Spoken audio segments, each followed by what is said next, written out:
Muitas empresas tiveram muitas dificuldades no ano passado.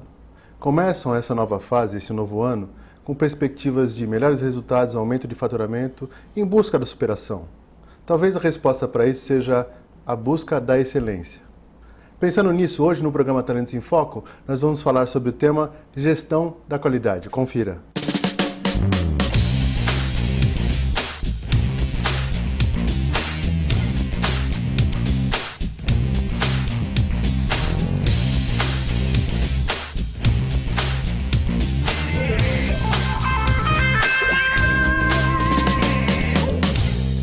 Olá, começamos mais um programa Talentos em Foco e hoje o tema é Gestão da Qualidade. Para a gente falar sobre esse tema, eu trouxe um especialista, um amigo, um companheiro de trabalho de muitos anos, que é o Adriano Pedro Bon. Tudo bem, Adriano? Olá, Paulo, como vai? É um prazer estar com vocês aqui no Talentos em Foco. Bom, a primeira pergunta que se faz, sobre esse tema. Para você, Adriano, o que é qualidade? Olha, Paulo, essa é uma pergunta que vem ocupando a mente dos administradores há muitos anos. Desde o século passado se fala bastante em uma definição mais realista sobre o que é qualidade. Eu posso dizer o seguinte, que qualidade é a forma consistente de se atender todos os clientes de uma empresa. E entendendo clientes como os consumidores, os acionistas, os colaboradores e a sociedade. Então, atender de forma consistente necessidades e expectativas desses clientes, isso para mim é qualidade. Necessidades e expectativas, né? São dois itens interessantes. Conhecer necessidades e saber com expectativas. Qual a diferença aí desses dois itens aí? Olha, expectativa muitas vezes vem de forma explícita. O cliente diz, quero um atendimento rápido, quero um produto de qualidade, quero atenção. E há necessidades que muitas vezes são implícitas e ele não diz, por não saber que é preciso dizer, ou até por desconhecer. É como quando um médico receita um medicamento a alguém, o paciente não sabe exatamente que substâncias são necessárias para ele retomar a saúde. Mas o médico entende essa necessidade. Então eu diria que as necessidades podem ser implícitas ou explícitas. E as expectativas são sempre explícitas. São sempre explícitas. Então, necessidade é algo que eu preciso, e às vezes, se for um técnico que for fazer um trabalho, é ele que vai identificar. Isso mesmo. Mas o problema, ele às vezes é assim, mais ou menos claro, eu não estou bem, certo, no caso da saúde. Ou isso. Sei lá, estou com um problema no caso do treinamento, estou com um problema no ambiente de trabalho, tem alguma coisa que não está funcionando bem. Minha empresa não está dando resultado. Quer dizer, o técnico vai ajudar a buscar o que ele precisa para que ele possa mudar o resultado da empresa ou melhorar a saúde. Então é preciso fazer um diagnóstico. É muito parecido realmente com o trabalho de um médico. Conhecer que necessidades são essas faz parte de um atendimento de qualidade. Então, e aí, como é que faz? Porque assim, os empresários, tem empresários de grandes empresas, eles têm equipes para fazer isso. Tem o pessoal do marketing que faz a busca das necessidades e às vezes até das expectativas. Tem até áreas de qualidade. Uma coisa é certificações de qualidade, outras necessariamente uma gestão pela qualidade ou pela excelência. Mas as empresas de médio porte para baixo, eles estão no dia a dia. O que acarreta essa questão de ficar muito preso ao operacional e não pensar com essa cabeça aí de qualidade? Olha, o foco no operacional é importante, mas não é suficiente. Porque se a operação for excelente, mas o resultado entregue ao cliente for em desacordo com o que ele espera ou necessita, o resultado da empresa vai ser ruim.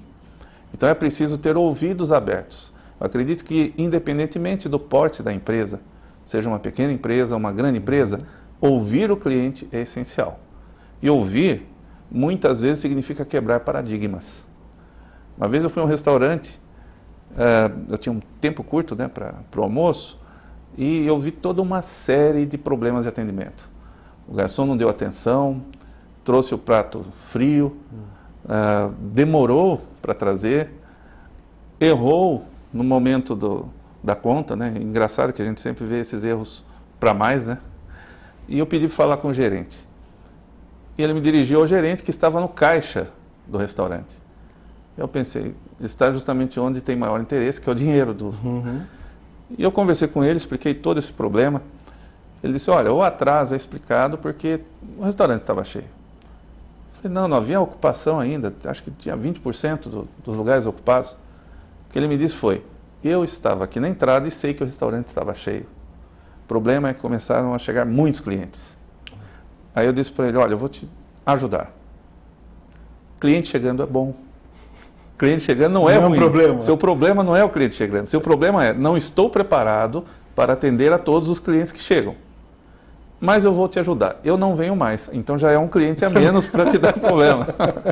Ele ficou atônito olhando aquilo. Eu disse, então, se a visão do gestor é essa, o que se espera da equipe dele no atendimento? É engraçado, assim, há muitos anos, o tempo que eu trabalho com gestão, com negócio, eu ouço muitos empresários falando nisso. O foco dele é problema. Isso. Tudo é um problema. Exatamente. Então a palavra corriqueira o problema é isso, eu estou com um problema naquilo, eu estou com um problema de pessoas. Né? Às vezes eu falo assim, o problema principal de pessoas está em você, até pela postura. Perfeito.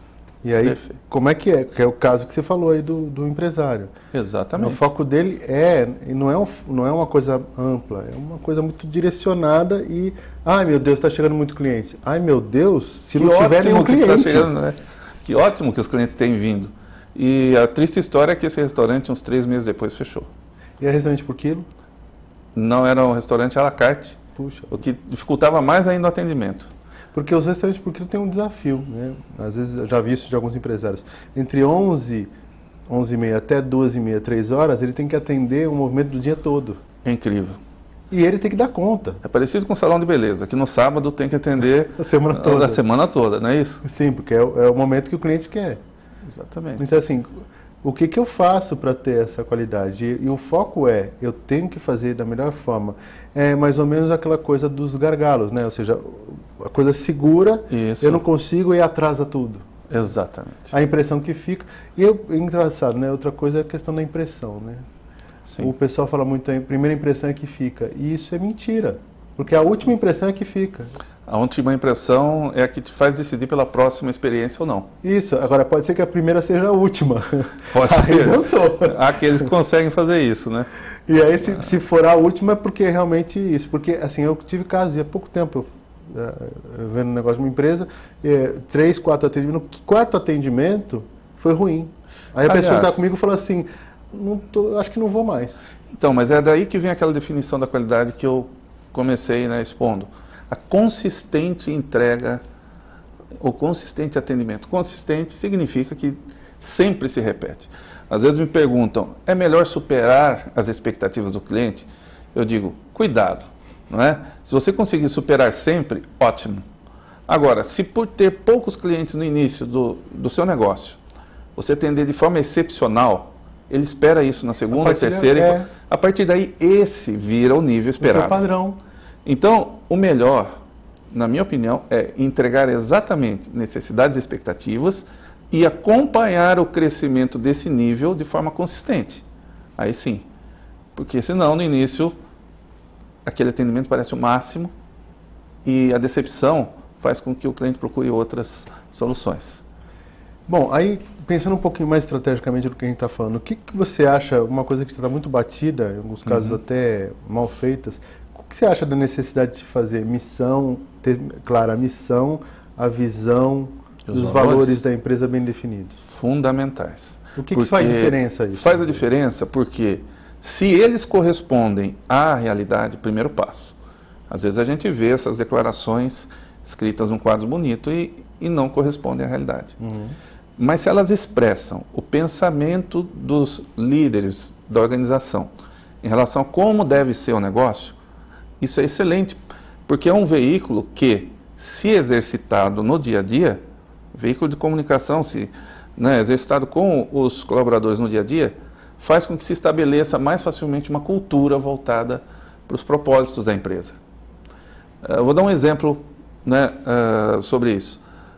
Eu estive no Japão em 1998, fazendo um curso sobre gestão da qualidade. E nós visitamos uma empresa que havia ganho o prêmio Deming. O prêmio Deming é o prêmio de excelência em qualidade no Japão. E nós, como visitantes, perguntamos para um diretor que nos atendeu, nos recebeu muito bem, O que ele fazia quando um colaborador não seguia os procedimentos? Ele não entendeu a pergunta e pediu que o intérprete repetisse. O intérprete repetiu, ele não entendeu de novo. A essa altura, o intérprete já estava muito preocupado. Será que estou traduzindo errado? É que naquela cultura não há motivo para não seguir um procedimento. Por que alguém faria isso? Por que eu faria isso? E justamente o que ele nos mostrou para responder essa pergunta foram declarações de missão, visão e valores da empresa. Falou, é isso que nós adotamos aqui. Quando as pessoas vêm trabalhar com a gente, são esses os nossos princípios.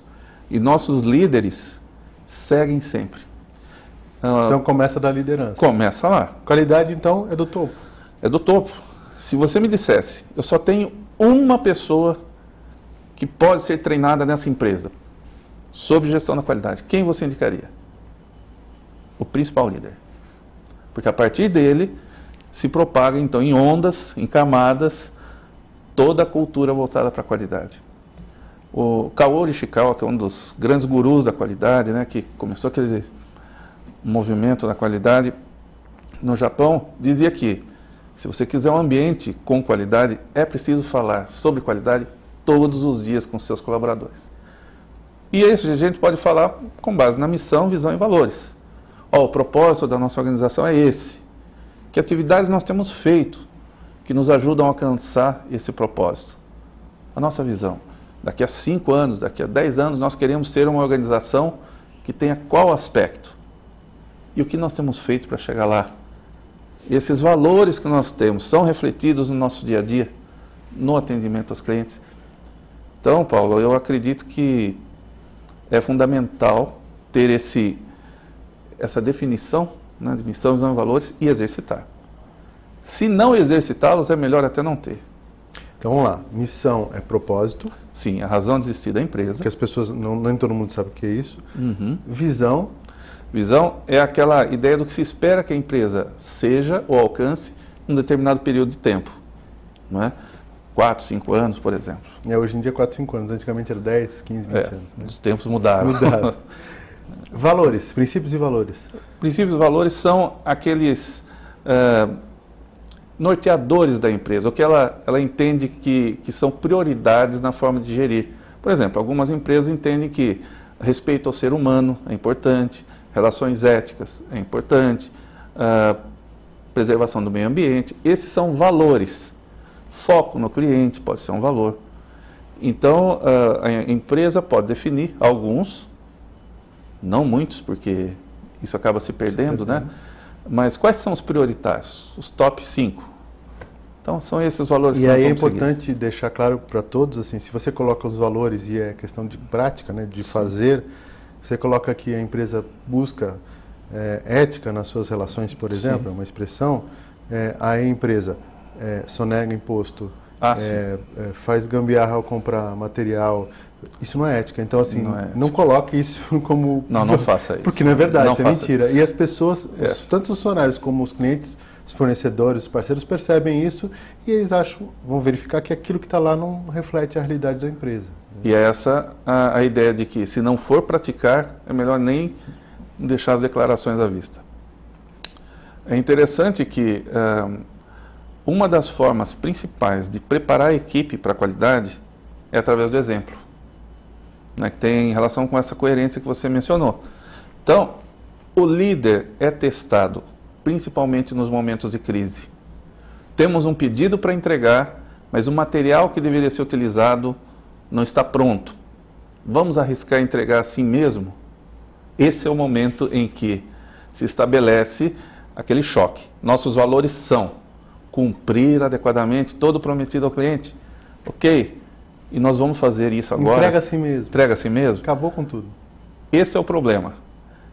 Aqueles que estão na empresa olhando para o líder esperam dele a resposta. Que tal? Vamos fazer ou não? Então, nesses momentos, o exemplo do líder vale mais do que 10 treinamentos seguidos a respeito do tema qualidade. Okay. Não é? Assim como o exemplo daquele caso do restaurante que eu dei, a forma como o gestor tratou o seu cliente, que no caso era eu, serviu de exemplo negativo para todos aqueles que estavam lá. É assim que funciona. Beleza, Vamos fazer intervalo, a gente já continua com esse papo. Ok. Vamos ao nosso intervalo e a gente volta em seguida. Até mais.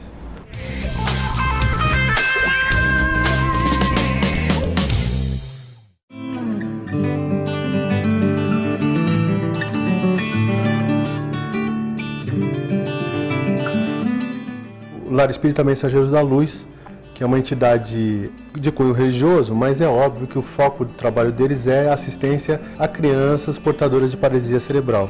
Essas crianças, elas vão desde crianças bem pequenas, bebês e tal, até crianças de 59 anos. Então, na verdade, são pessoas com uma dependência muito grande, porque não tem mobilidade alguma. Então, tem uma equipe grande, tem lavanderia, como está falando, a parte de nutrição e alimentação. As crianças ficam ou na situação de estarem numa cama ou de movimentação, mas existem muitas atividades que essa instituição faz porque leva elas para a piscina, leva elas para a praia, fazem uma forma de integração e estimulam essas crianças, né, ao seu desenvolvimento dentro do limite que a condição física dela coloca, né? Então a sugestão é que vocês visitem o site do mensageirosdaluz.org.br, conheçam um pouco mais sobre esse trabalho, possam fazer doações sim, doações em dinheiro, espécie nos bancos indicados, possam também fazer doações em produtos que são colocados como necessidade do mês e mais ainda, façam a visita normalmente é no domingo, você pode ligar para a instituição e fazer uma visita lá marcando com o pessoal, ok?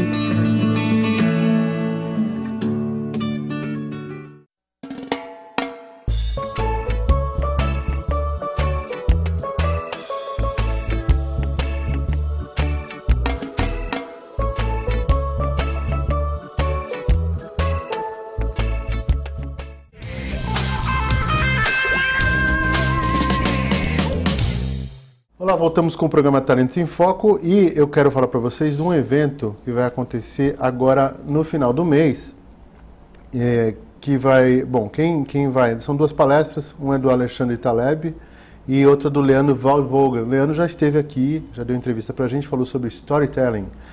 O nome é Manhã do Conhecimento, é dia 29/1, das 9 da manhã às 11h30 da manhã, né, no Espaço One, no Shopping JK Iguatemi, em São Paulo. E esse evento é gratuito. Então vocês têm um banner que demonstra as informações, tem como entrar em contato e no site, né, lá do Facebook da Talentos em Foco, vocês também podem encontrar essa informação deste evento, ok? Bom, continuando sobre gestão da qualidade, ou gestão pela qualidade, né, e isso já mudou tanto. Eu me lembro que o foco é cliente é o rei lá atrás, né? Aí a coisa foi mudando, não que o cliente não seja importante. Sim. Existem os partes interessadas, então tem muita gente aí que é interessada no desenvolvimento da empresa quando se fala de excelência hoje mais do que só qualidade, né? Claro. E aí, o treinamento que ele pode acontecer de várias formas, né? Sim. Internamente, dos colegas, sim, de fora. Qual a importância disso? Linkando isso com, você falou de padronização, né?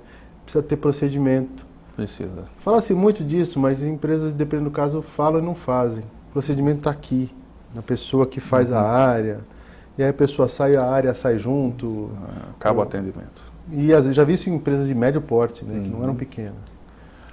Na verdade, a ideia do que o cliente é o rei, que vem lá desde o século XIX se falava isso, mas hoje a gente entende que clientes são todos. A empresa não se sustenta se ela não conviver bem com a sociedade, se não atender os acionistas ou donos da empresa, se não tiver uma boa relação com fornecedores. Então, além do cliente, há toda essa preocupação. A padronização é, na verdade, o estabelecimento de regras que nós sabemos que vão funcionar bem. Então, por exemplo, qual é a maneira correta de se fazer uma revisão de um automóvel? Existe um procedimento para isso.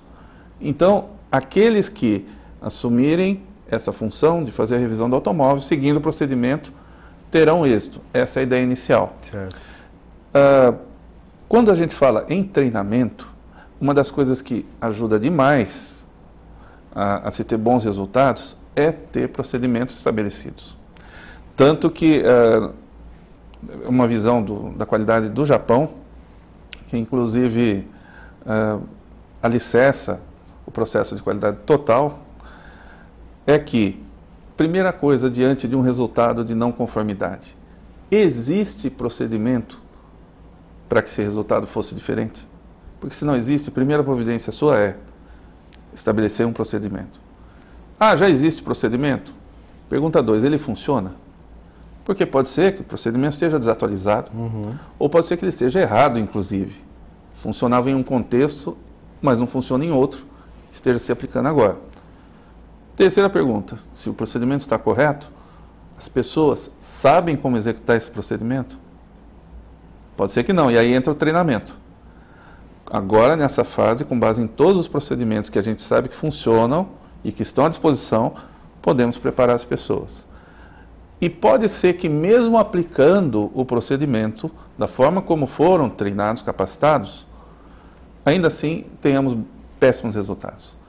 Um exemplo, se alguém trabalha em um determinado processo que exige medidas e a iluminação estiver ruim, ainda que ele siga o procedimento para o qual ele foi preparado, essa iluminação ruim interfere na medida, ou seja, procedimento importante e condições ambientais também. Então ele vai verificar não só se o procedimento existe, mas como é feito o procedimento para ver se as condições, se as pessoas, tudo isso estão adequados, vamos dizer assim. Perfeito. Por último, é que se pergunta, será que o profissional estava disposto a utilizar o procedimento ou não? Em geral, o que a gente vê na maioria dos empresários e líderes com pouca experiência em gestão da qualidade, é que se um procedimento dá errado, é porque o funcionário não tinha intenção de executá-lo bem. E não é bem isso. Tá. Pode ser que seja desatualizado. Isso é preconceito. Isso seja um preconceito. O ambiente não esteja adequado, ele pode ter sido mal preparado. Enfim, uma série de fatores aí. Mas todos giram em torno do procedimento. Tá. Sem ele fica bem mais difícil preparar equipes. Né? E você comentou sobre como treinar, né, as pessoas. Muitas vezes é possível treiná-los sem qualquer ambiente especial para isso. Não precisamos de cadeiras, computadores, nada disso. Às vezes a gente treina o profissional no momento em que ele vai executar a função. On the job. Né? On the job. Né? E o que acontece? Uma das formas muito interessantes de treinamento que eu tenho percebido são as perguntas que educam. É diante de um problema, perguntar ao colaborador o que ele faria para resolver. Porque além de preparar o pessoal para o procedimento, para a forma de trabalho, existe a necessidade hoje de raciocínio, ou seja, quais são as variáveis, o que acontece, que o procedimento ele não aborda tudo, mas ele deixa claro o que o colaborador precisa fazer no sentido de se direcionar. Mas se ele não tiver bom senso, de acordo com a estrutura da empresa, com a missão, visão, porque tudo isso ele vai tomar a decisão em cima do que tem na cabeça dele. Ou seja, isso tem a ver com a missão? Isso está dentro da visão que se coloca? Não sai dos valores que a empresa está dentro? Isso já é a primeira coisa a se colocar. Olha, isso a gente vê, por exemplo, no caso da Disney, que é uma empresa mundialmente famosa, nós conhecemos, né, desde a infância, e a Disney tem lá, um dos principais valores é a segurança das pessoas. É o primeiro na escala de valores. Então, todos os colaboradores estão autorizados a tomar medidas que visem a segurança. Então, se você quiser subir, por exemplo, num determinado brinquedo ou uma instalação da Disney, qualquer um dos colaboradores, pode ser até um estagiário, que enxergar isso, ele pode chamar até um segurança para você descer, caso você não queira. Ele tem autoridade porque um dos principais valores, e é o primeiro na escala, é a segurança. Ele sabe identificar isso com clareza. Para isso ele tem que estar preparado. Agora imagine padronizar isso. Olha, quando ele subir no banco, ok. Quando ele subir naquele brinquedo, não. Então é difícil. Aí não é um procedimento. Não é um procedimento. Não é um procedimento específico, é uma questão de comportamento, né, de atitude. Perfeito. Então, e entra na política da empresa. Exato. Que é o comportamento geral.